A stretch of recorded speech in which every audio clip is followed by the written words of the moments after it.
my God, did you see that? Did you see those robots? They're coming. The bots are coming. The bots are coming. The bots are coming.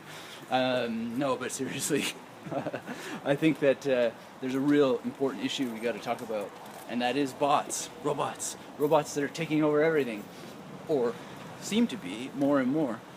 There's like this botification, gamification in language learning, in all kinds of apps, education online that kind of concerns me. In customer service also is getting kind of weird with these bots running everything. And this is Anthony Metivier, by the way, from magneticlearningmethod.com. About to get hit by a truck. Maybe it's a bot as well. But the key issue here, and why this concerns me, is that there's something going on in the world right now that has to do with memory techniques, and it has to do with the power of our minds relative to the power of technology, which is that technology is awesome. It's doing all kinds of great things, doing really amazing things for people.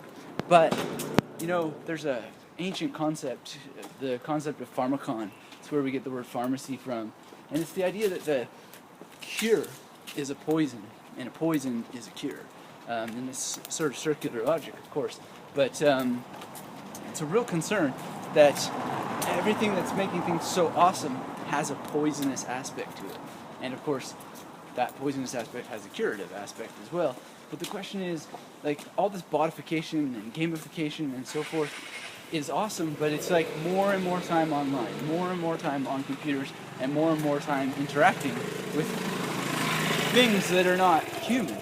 And my concern with this is that we all need to have at least something in our lives that is non-bodified, non-technological, organic, so to speak. And in the history of memory techniques, what's so fascinating is that they always like have this division between like natural memory and so-called artificial memory, as if mnemonics are artificial. But really, they're not artificial. They're the most organic learning tool that you could ever come up with.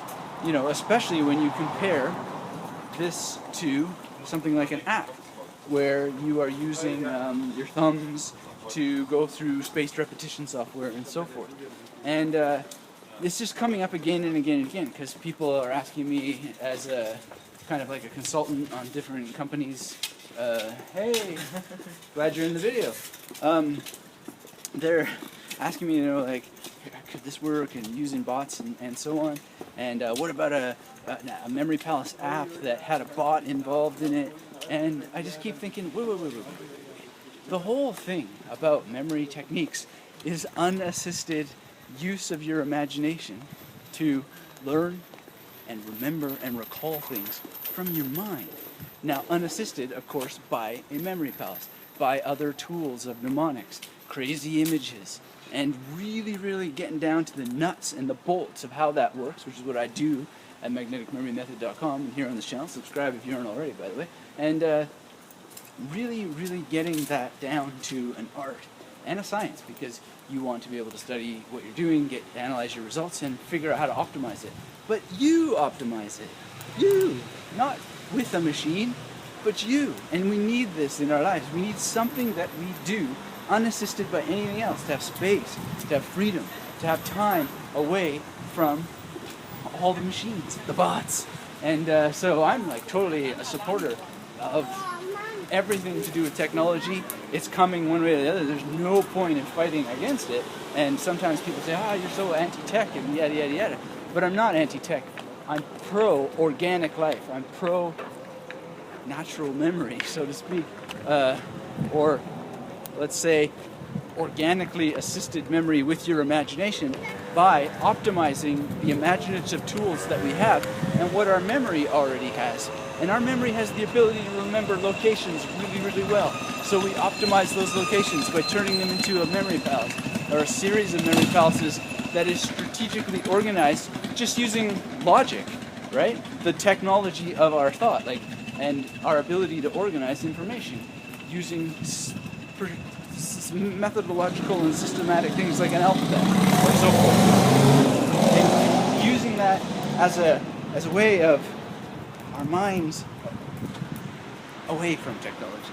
So anyway, the bots are definitely coming, but my message here to you today is to spend time using your mind and optimizing the ability of your mind so that it is strong without technology, so that you are able to actually have a healthy mind. In the same way that you could use your muscles to do push-ups and pull-ups, or just even push-ups against the ground, just you in the ground, right? And you have this strong body so that you have muscles to carry things, right? Without having to have an electronic arm or some sort of machine to carry things for you, so that your muscles are not weak. Same thing with your head, you know? You've got to do push-ups with your mind without the assistance of technology. And can that technology help make your muscles stronger, your mental muscles stronger? Absolutely. But make space for your mind unassisted by all those things so that you're strong.